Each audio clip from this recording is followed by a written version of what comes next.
మీ బంగారం తాకట్టులో ఉందా? విడిపించుకోలేక ఇబ్బందులు పడుతున్నారా? అయితే మీ బంగారాన్ని వెంటనే విడిపించి కొంటాం. గణేష్ గోల్డ్. మీరు సంప్రదించాల్సిన ఫోన్ నంబర్లు 9160-266-916, 8712619507. అప్డేట్స్ చూసుకుంటే భారత ప్రధానమంత్రి నరేంద్ర మోదీ జూలై 23 నుంచి 26 వరకు బ్రిటన్, మాల్దీవుల్లో 4 రోజుల అధికారిక పర్యటనకు వెళ్లనున్నారు. ఈ పర్యటన ద్వైపాక్షిక సంబంధాలను బలోపేతం చేయడం, వాణిజ్యం, భద్రత మరియు ప్రాంతీయ సహకారాన్ని పెంపొందించడం లక్ష్యంగా కొనసాగనుంది.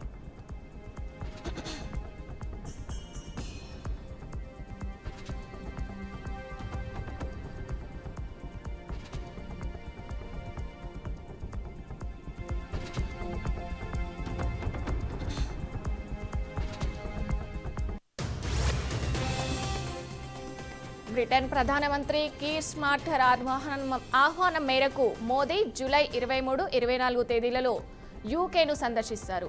మోదీ యూకేలో పర్యటించడం ఇది 4వసారి. ఈ సందర్శనలో భారత్, యూకే సమగ్ర వ్యూహాత్మక భాగస్వామ్యం, పురోగతిని సమీక్షించడంతో పాటు వాణిజ్యం, ఆర్థికం, సాంకేతికత, ఆవిష్కరణలు, రక్షణ, భద్రత, వాతావరణం, ఆరోగ్యం, విద్య, ప్రజల మధ్య సంబంధాలపై చర్చలు జరగనున్నాయి. అంతర్జాతీయ, ప్రాంతీయ అంశాలపై కూడా ఇరు దేశాల నాయకులు చర్చించనున్నారు. ఈ సందర్శనలో భారత్, యూకే స్వేచ్ఛ వాణిజ్య ఒప్పందంపై కూడా కీలక చర్చలు జరిగే అవకాశం ఉంది.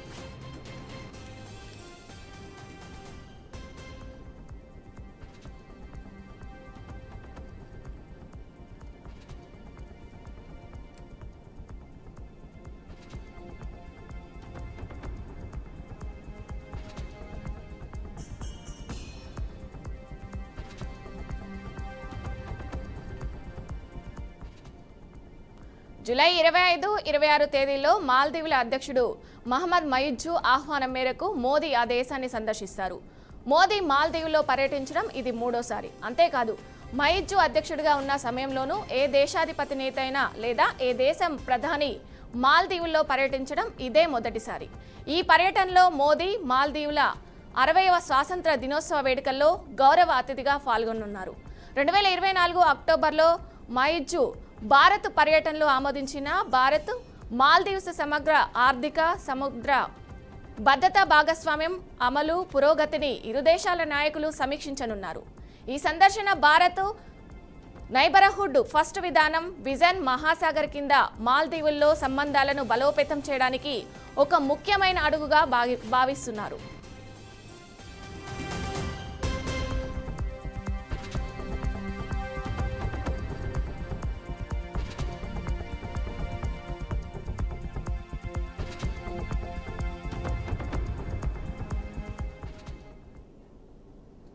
పార్లమెంటు వర్షాకాల సమావేశాలు రేపటి నుంచి ఆగస్టు 21 వరకు జరగనున్నాయి.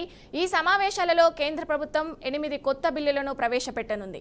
మొత్తం 21 సెక్షన్లు జరగనుండగా ఆగస్టు 12 నుంచి 18 వరకు రక్షాబంధన్, స్వాతంత్ర దినోత్సవం సందర్భంగా విరామం ఉంటుంది.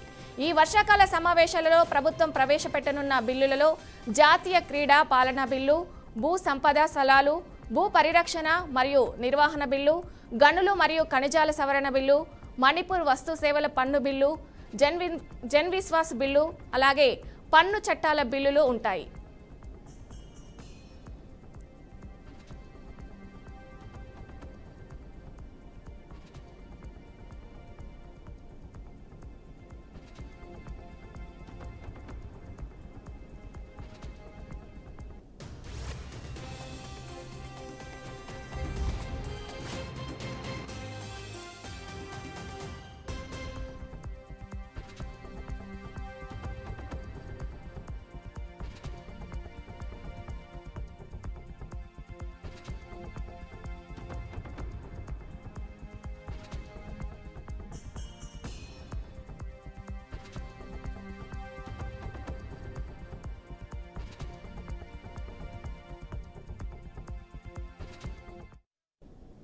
అలాగే ఆదాయపు పన్ను బిల్లు 2025ను కూడా ఈ సమావేశాలలో ప్రవేశపెట్టనున్నారు. ఈ బిల్లును ఫిబ్రవరిలో సెలెక్ట్ కమిటీకి పంపించారు. బుధవారం ఈ కమిటీ తన నివేదికను స్వీకరించింది. దీనిని రేపు లోక్సభలో సమర్పించే అవకాశం ఉంది. ఇంకా మణిపూర్లో రాష్ట్రపతి పాలనను పొడిగించడానికి, రాష్ట్ర డిమాండ్ ఫర్ గ్రాంట్స్ను ఆమోదించడానికి పార్లమెంటు అనుమతిని కోరనుంది. గోవా రాష్ట్ర శాసనసభ నియోజకవర్గాలలో షెడ్యూలు తెగుల ప్రాతినిధ్య సర్దుబాట్లు బిల్లు 2024, వ్యాపార నౌకాయాన బిల్లు 2024, భారతీయ ఓడరేవుల బిల్లు 2025 వంటి బిల్లులు కూడా లోక్సభలో ఆమోదం కోసం పెండింగ్లో ఉన్నాయి.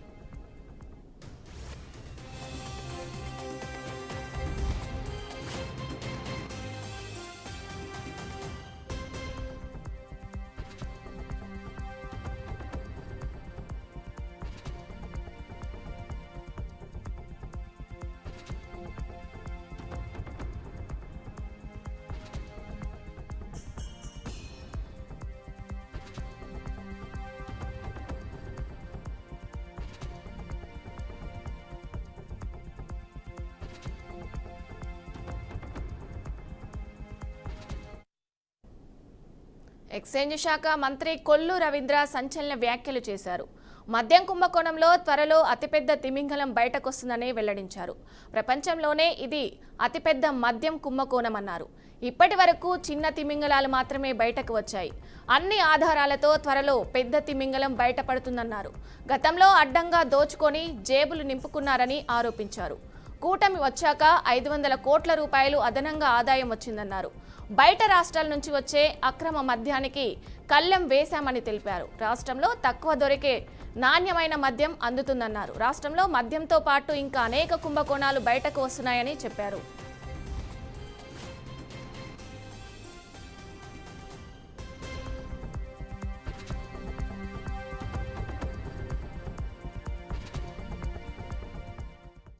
ఇదిలా ఉండగా మద్యం కుంభకోణం కేసులో ఇప్పటికే ఎంపీ పెద్దిరెడ్డి మిథున్ రెడ్డిని సిట్ అధికారులు శనివారం అరెస్ట్ చేశారు. మధ్యాహ్నం 1 గంట నుంచి రాత్రి 8 గంటల వరకు సుదీర్ఘంగా ప్రశ్నించిన దర్యాప్తు అధికారులు విచారణకు ఆయనను ఏమాత్రం సహకరించకపోవడంతో నిర్బంధంలోకి తీసుకున్నారు. ఈ మేరకు మిథున్ రెడ్డి కుటుంబ సభ్యులకు సమాచారం అందించారు. ఈ కేసులో అరెస్టైన తొలి ప్రజాప్రతినిధి మిథున్ రెడ్డి.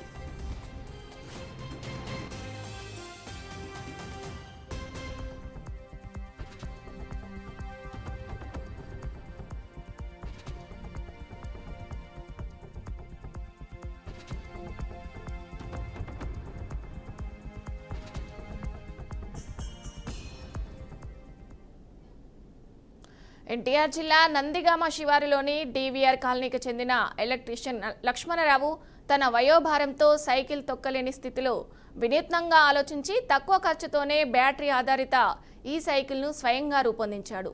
మార్కెట్లో 2 వీలర్ కొనాలంటే లక్షల రూపాయలు అవసరమవుతుండగా తన ఆర్థిక స్థితిని దృష్టిలో ఉంచుకొని 18,000 రూపాయల ఖర్చుతో ఈ సైకిల్ను తయారు చేశాడు. ఇది ఒక్కసారి ఛార్జ్ చేస్తే 20 కిలోమీటర్లు నడుస్తుందని తెలిపారు.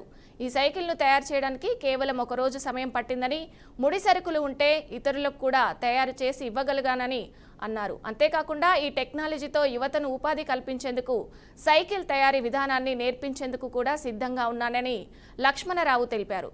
పెట్రోల్ ధరల పెరుగుదల మధ్య ఈ రకమైన ఇన్నోవేషన్లు ప్రజలకు చౌకగా, సులువుగా ప్రయోజనం కలిగించగలవని స్థానికులు అభిప్రాయపడుతున్నారు. సైకిల్ మీద డైలీ నందిగామ తిరగటం ఇబ్బందిగా ఉందని ఎలక్ట్రికల్ బైక్ తయారు చేసుకుందామని సైకిల్ తయారు చేసుకున్నాను నేను. అది వచ్చి నందిగామ డీవీఆర్ కాలనీ శివారు కాలనీలో ఉంటాను నేను. సైకిల్ మొత్తం ఫిట్టింగ్ ఛార్జ్ వచ్చి 18,000 చిల్లర పడింది. ఇది నా సొంత ఫిట్టింగ్, ఇంట్లో నేనే బిగించుకున్నాను. ఎలక్ట్రికల్ వర్క్ కాబట్టి నాకు నా సొంత ప్రయోగం నేను చేసుకొని తయారు చేసుకోగలిగాను. ప్రస్తుతానికి అయితే బాగానే ఉంది. అయితే ఇది తయారు చేయడానికి మెయిన్ రీజను ఎలక్ట్రికల్ బండి కొందామంటే 55,000 దాకా పెట్టాల్సి వస్తుంది, మామూలుగా ఎంత చీప్లో వేసుకున్నా కానీ. ఈ కాస్త తక్కువలో అయిపోతుందన్న ఉద్దేశంతో నేను ఎలక్ట్రికల్ సైకిల్ని మెటీరియల్ తెప్పించుకొని సెట్ చేసుకున్నాను నేను. అంతా బాగానే ఉందండి. ప్రజెంట్ నాకు తిరగటానికి, లోకల్లో తిరగటానికి 20 కిలోమీటర్లు వస్తుంది. జర్నీకి నాకు లోకల్గా తిరగటానికి, వర్క్ చేయడానికి సరిపోతుంది. నాకైతే ప్రజెంట్ ఇది బాగా సూటబుల్ అయిందని అనుకుంటున్నాను. ఇది ఫిట్టింగ్ చేయడానికి నాకు 1 డే సరిపోయిందండి. నా ఎలక్ట్రికల్ వర్కే కాబట్టి, నా సొంతగా వైరింగ్ అర్థమైంది కాబట్టి నేను 1 డేలో తయారు చేసుకోగలిగాను. ఈ లాల్ దర్వాజా బోనాల సందర్భంగా పాల్గొన్న కేంద్ర మంత్రి బండి సంజయ్ పాత బస్తీపై సంచలన వ్యాఖ్యలు చేశారు. ఓల్డ్ సిటీలో టెర్రరిస్టులకు భయపడి వేరే రాష్ట్రాలకు వెళ్లిన హిందువులంతా తిరిగి రావాలన్నారు. హిందువులను కాపాడుకోవడం మా బాధ్యత అని స్పష్టం చేశారు. గతంలో పాత బస్తీలో కాషాయ జెండా పట్టుకోవాలంటే భయం ఉండేదని, కానీ ఇప్పుడు ఆ పరిస్థితి మారిపోయిందని వ్యాఖ్యానించారు. పాత బస్తీ ఎవరి జాగిరి కాదని, అది హిందువుల జాగిరేనని బండి సంజయ్ అన్నారు. హిందువులు ఒక్కతాటిపైకి రావాలని, ఓటు బ్యాంకుగా మారాలని పిలుపునిచ్చారు. తన మాటలు ఘాటుగా ఉన్నా వాస్తవాలు చెప్తానని, ఇక మతపరమైన భయాల వల్ల భయపడాల్సిన అవసరం లేదని స్పష్టం చేశారు. పాత బస్తీ నుంచి ఎవరైతే ఇక్కడ టెర్రరిస్ట్ బాంబులకు భయపడి, ఇక్కడ జిహాదీ ఉగ్రవాదు యొక్క ఆగడాలు అరాచకాలకు భయపడి ఇక్కడ నుంచి వెళ్లి ఇతర ప్రాంతాల్లో ఉంటారో, మళ్ళీ నేను అప్పీల్ చేస్తున్నా, ఈ సింహవాహిని అమ్మవారి సాక్షి అని చెప్తున్నాను. ఆ భాగ్యలక్ష్మి అమ్మవారి పాదాల మీరందరూ తిరిగి రండి, పాత బస్తీకి రండి. మిమ్మల్ని హిందూ సమాజాన్ని కాపాడుకునే బాధ్యత ఇవాళ మేం తీసుకుంటాం. వాళ్ళ హిందువులందరూ భాగ్యంలో ఓటు బ్యాంక్ మారారు. ఇలా ఓటు బ్యాంక్ మార్చాల్సిన బాధ్యత మాదే ఉంది. కాబట్టి మన భాగ్యలక్ష్మి అమ్మవారి శక్తి ఏందో, భాగ్యలక్ష్మి అమ్మవారి పవర్ ఏందో ప్రపంచ వ్యాప్తంగా చూపెట్టాం. దేశం నుంచి ఏ రాజకీయ నాయకుడు వచ్చినా, దేశం నుంచి ఏ సెలబ్రిటీ వచ్చినా ఇవాళ ఒక ఆనవాయితీగా మారిపోయింది. రావాలి, పాత బస్తీలోని అమ్మవారి భాగ్యలక్ష్మి అమ్మవారిని దర్శించుకోవాలి. అమ్మవారి ఆశీర్వాదంతో మనం ముందుకు సాగాలని చెప్పి అమ్మవారి యొక్క శక్తిని, భాగ్యలక్ష్మి అమ్మవారి యొక్క శక్తిని ఇలా దేశ వ్యాప్తంగా చాటింపజేస్తామంటే అది హిందూ సమాజం యొక్క గొప్పతనం. అరే హైదరాబాద్ ఓల్డ్ సిటీలో పాత బస్తీకి రావాలంటే కాషాయపు జెండా పట్టాలంటే భయపడే పరిస్థితి. అటువంటి పరిస్థితుల్లో ఇవాళ భాగ్యలక్ష్మి గుడి దగ్గరనే ఎవరికి భయపడకుండా, ఎవరి అనుమతి లేకుండా, ఇది ఎవరి జాగిరి కాదు, ఈ పాత బస్తీ హిందువుల జాగిరి, ఈ భాగ్యనగర్ హిందువుల అడ్డా అని చెప్పి మన భాగ్యలక్ష్మి అమ్మవారి పాదాల ముందు జై శ్రీరామ్ అని గర్జించిన సమాజం నా హిందూ సమాజం. హిందువులందరూ గంపగుత్తగా ఓట్లేయాలని చెప్పి ఒక చెడు ఆలోచన ఈ రాజకీయ పార్టీలో ఉన్నప్పుడు హిందూ సమాజం ఏం చేయాలో ఒక్కసారి ఆలోచించండి. ఇంత దౌర్భాగ్యమని భాగ్యనగర్లో రెండు పార్టీల నాయకులే ప్రోటోకాల్ కోసం ప్రయత్నం కొట్టాలనుకుంటున్నారు.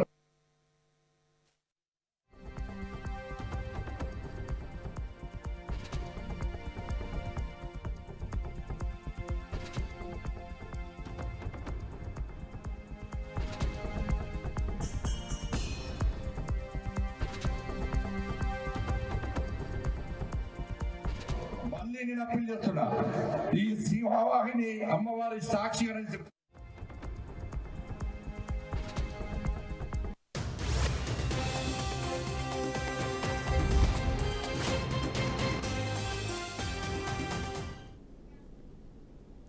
డైవర్షన్ పాలిటిక్స్ లో భాగంగానే ఎమ్మెల్యే గాలి భానుప్రకాష్ తనపై అనుచిత వ్యాఖ్యలు చేశాడని మాజీ మంత్రి రోజా మండిపడ్డారు.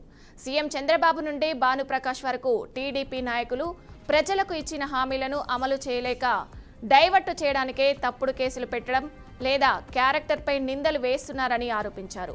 మహిళ అని కూడా చూడకుండా చీప్గా మాట్లాడడం బట్టి ఆయన వ్యక్తిత్వం ఏంటో అర్థమవుతుందని మండిపడ్డారు. ఒక మహిళ అని చూడకుండా, హీరోయిన్ అని కూడా చూడకుండా తన గురించి మాట్లాడడం ఆయన చీప్ క్యారెక్టర్ తెలిసేలా చేస్తున్నాయని అన్నారు.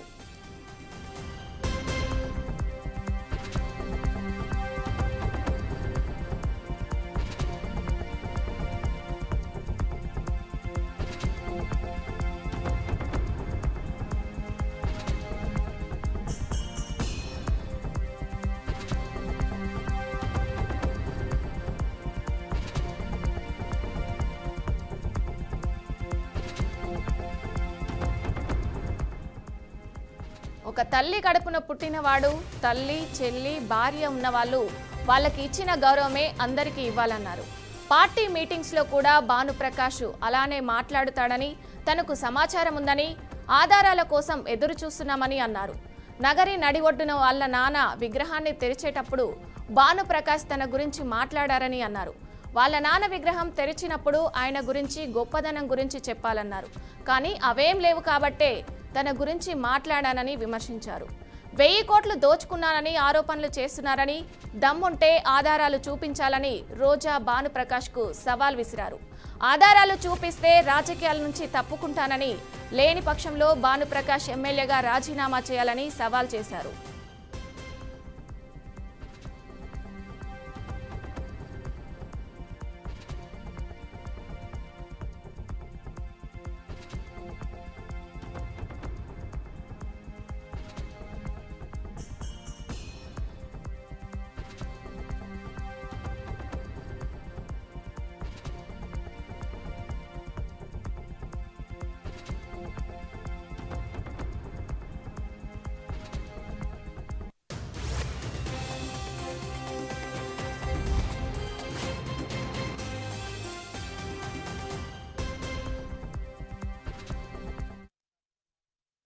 రాష్ట్రంలో ప్రస్తుతం విచిత్రమైన పరిస్థితులు నెలకొన్నాయని మంత్రి అంబటి రాంబాబు ఆగ్రహం వ్యక్తం చేశారు. చంద్రబాబు నేతృత్వంలోని కూటమి ప్రభుత్వం వైఎస్ఆర్సీపీని అణచివేయాలని కుట్రలు చేస్తుందని ఆరోపించారు. చంద్రబాబు చెప్పినట్టు పోలీసులు పనిచేస్తున్నారని, వారి హయాంలోనే అనేక మంది వైఎస్ఆర్సీపీ నేతలపై అక్రమ కేసులు బనాయించారని విమర్శించారు. ప్రస్తుతం ఎస్ఐటీ పేరుతో చంద్రబాబు, లోకేష్ స్వంత రాజకీయ ప్రయోజనాల కోసం దుర్వినియోగం చేస్తున్నారని ఆరోపించారు. సిట్ అంటే చంద్రబాబు, లోకేష్ సిట్ అంటే సిట్టు అంటూ ఎద్దేవా చేశారు. వైఎస్ఆర్సీపీ శ్రేణులను అరెస్టులతో భయపెట్టలేరని స్పష్టం చేశారు. మద్యం పాలసీ విషయమై మాట్లాడుతూ చంద్రబాబు పాలనలో మద్యం షాపులు ప్రైవేటు వ్యక్తుల చేతుల్లో నడిచాయని, తమ హాయంలో మాత్రం పూర్తిగా ప్రభుత్వ ఆధ్వర్యంలో మద్యం అమ్మకాలు జరిగాయని గుర్తు చేశారు. కాలేజీ రోజుల నుంచే పెద్దిరెడ్డిపై చంద్రబాబుకు వ్యక్తిగత కక్ష ఉందని ఆరోపించారు. గతంలో సోనియా గాంధీ డైవర్షన్లో పనిచేసిన చంద్రబాబు ఇప్పుడు మాత్రం ప్రజాస్వామ్య విలువలను తుంగలో తొక్కుతున్నారని తీవ్ర వ్యాఖ్యలు చేశారు.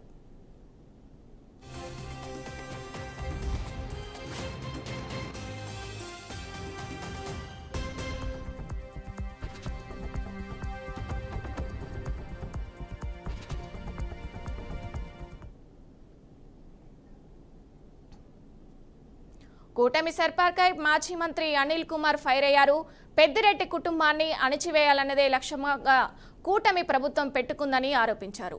గతంలో జరిగిన లిక్కర్ స్కామ్ కేసు గురించి ఏమాత్రం ప్రస్తావన లేదన్నారు. ఈ కేసు కేవలం తప్పుడు కేసు మాత్రమేనని, ఎక్కువ రోజులు నిలబడదన్నారు. కూటమి పాలనలో ఎస్పీ పోస్ట్ అంటేనే హడలిపోతున్నారని వ్యాఖ్యానించారు. తాము అధికారంలోకి వచ్చాక అంతకు మించి ఉంటుందని హెచ్చరించారు. వైసీపీ ఇంకా బలంగా వస్తుందని మాజీ మంత్రి అనిల్ కుమార్ తెలిపారు. ఎంపీగా మూడోసారి ఎంపీగా 40-50 సంవత్సరాలుగా పెద్దిరెడ్డి కుటుంబం చిత్తూరులో చంద్రబాబు నాయుడు గారికి వ్యతిరేకంగా ఒక బలమైన వర్గంగా కుటుంబంగా వెలుగొందుతున్న పెద్దిరెడ్డి కుటుంబం నుంచి వచ్చిన మూడోసారి ఎంపీగా ఉన్న మిథున్ అన్న మీద ఈరోజు కేసు వేయటం కూడా, అరెస్ట్ చేయటం కూడా చూసాం. దీనికి సంబంధించి మిథున్ అన్నకు సంబంధించి ఆయన ఎంపీ, వాళ్ళ తండ్రి ఆ శాఖ మంత్రి కూడా కాదు. అయినా సరే ఏదో రకంగా తాన్ని కూడా తీసుకొచ్చి ఇరికిచ్చేస్తే జగన్మోహన్ రెడ్డి గారిని తర్వాత ఇబ్బంది పెట్టచ్చు అనే ఒక దీంట్లో కేవలం ఒక అబద్ధపు వీటితో ఈరోజు అన్ని కూడా చూస్తా ఉన్నారు. ఏమన్నా అంటే ఈ 2019-24లో లిక్కర్ ఆదాయం తగ్గింది. జగన్మోహన్ రెడ్డి గారు వచ్చిన తర్వాత లిక్కర్ అనేది పూర్తిగా కూడా ఆదాయం తగ్గిందని చెప్పి ఒక తప్పుడు మాటలు మాట్లాడుతున్నారు. కానీ వాస్తవానికి జగన్మోహన్ రెడ్డి గారు వచ్చిన తర్వాత అన్ని షాప్స్ కూడా గవర్నమెంటైజ్ చేయడం జరిగింది. ప్రతి షాప్ లో కూడా ఒక ట్రాన్స్పరెన్సీ తీసుకురావడం జరిగింది. బెల్ట్ షాప్స్ అరికట్టడం జరిగింది. ఈరోజు అందరూ గుర్తుపెట్టుకోవాల్సింది, రాష్ట్ర ప్రజలందరూ కూడా, అదే చంద్రబాబు నాయుడు గారి 2000 దిగిపోయేటప్పటికి లిక్కర్ ఆదాయం 16,500 కోట్లయితే జగన్మోహన్ రెడ్డి గారు దిగేటప్పటికి దాదాపు 24,500 కోట్లు, అంటే దాదాపు 8,000 కోట్లు పెంచు. ఎక్కడా కూడా దానికి సంబంధించిన ఆర్థిక లాభాలు లేవు, డబ్బులు పట్టుకుంది లేవు, ఆధారాలు లేవు. సరే ఈ అకౌంట్ లో నుంచి ఎక్కడికైనా ట్రాన్స్ఫర్ అయినాయి అంటే అవి కూడా లేవు. కేవలం కొంతమంది అధికారులను పిలిపించుకొని బెదిరించి మీకు ఉద్యోగాలు ఇబ్బంది చేస్తాం, రకరకాల కేవలం కొన్ని ఒక స్టేట్మెంట్స్ వల్ల తీసుకొని దుండిగల్ మున్సిపాలిటీ పరిధిలోని సింహపురి కాలనీ వాసులు తమ కాలనీలో నెలకొన్న డ్రైనేజీ సమస్యలపై పాకర్లతో నిరసన చేపట్టారు. కాలనీ పక్కనే ఉన్న బలిజ వానికుంట చెరువులో వర్షపు నీటితో పాటు కాలనీలోని మొత్తం మురుగునీరు చేరుతుందని, దాంతో దుర్వాసన, దోమల బారిన పడుతున్నామని కాలనీ వాసులు వాపోయారు. బోర్వెల్ నీరులో కూడా మురుగునీరు కలిసిపోవడంతో అనారోగ్య సమస్యలు తీవ్రంగా పెరుగుతున్నాయని తెలిపారు. సుమారు 1.80 ఎకరాలలో విస్తరించి ఉన్న బలిజవానికుంట చెరువులోని మిగిలిన ప్రభుత్వ స్థలాన్ని పార్కుగా అభివృద్ధి చేయాలన్నారు. చెరువు నాలాల పునరుద్ధరణ చేయకపోవడం వల్ల మురుగు నీరు నిల్వ అయి నిలిచిపోతుందని అన్నారు. గతంలో తమ సొంత డబ్బులతో కాలనీలలో రోడ్లు, డ్రైనేజీ వ్యవస్థ ఏర్పాటు చేసుకున్నప్పటికీ మున్సిపల్ అధికారులు కేవలం పన్నులు వసూలు చేయడానికే పరిమితమయ్యారని మండిపడ్డారు. ఈరోజు దుండిగల్ కార్పొరేషన్లో సింహపురి కాలనీ, బౌరంపేట గ్రామంలో సింహపురి కాలనీ వాసులు గత 4 సంవత్సరాలుగా ఈ కాలనీలో దాదాపు 300 పైచీలకు అపార్ట్మెంట్లు ఉన్నాయి. పైన ఏదైతే కేఎల్యూ యూనివర్సిటీ కాంచెల్లి అక్కడ పెద్ద పెద్ద వెంచర్లు కూడా భవిష్యత్తులో ఆ డ్రైనేజ్ కూడా ఈ సింహపురి కాలనీలో ఉన్న బల్జవాని కుంటలకు రావాల్సిన పరిస్థితి. ఈ బల్జవాని కుంట నుండి రామ్జీ కుంట నుండి కత్తో చెరువు, మల్లంపేట కత్తో చెరువుకు వెళ్లాల్సి ఉంది. అదేవిధంగా ఈ బల్జవాని కుంట ఎక్స్టెండ్ ఏంటంటే 1.8 ఎకర్స్గా నోటిఫై చేసిళ్ళు. అదేవిధంగా ఈరోజు ఏదైతే ఈ సింహపురి కాలనీ ఉందో, ఈ కాలనీ ఏర్పడినప్పటి నుండి రోడ్ల వ్యవస్థను ఏర్పాటు చేయలేదు. దాదాపు 300 పైచిలుకున్న అపార్ట్మెంట్లు వాళ్ళు దాదాపు కోట్ల రూపాయల ట్యాక్స్ కట్టినా కూడా రోడ్లు వేయించకుంటే, డ్రైనేజ్ వేయించకుంటే కాలనీ ప్రజలే డ్రైనేజ్ వేయించుకున్నారు. మరి ఆ డ్రైనేజ్ తీసుకొచ్చి ఈరోజు వాళ్ళకు గత్యంతరం లేక ఇక్కడ ఏదైతే డౌన్లో ఉన్న చెరువులకు వెళ్తున్నాయి. అదేవిధంగా వర్షపు నీరు కూడా దాదాపు ఒక 400 పైచిలకు క్యాష్మెంట్ ఏరియా వర్షపు నీళ్ళు కూడా చిన్న 3 ఎకరాలు 2 ఎకరాల చెరువులో కలుస్తుంది.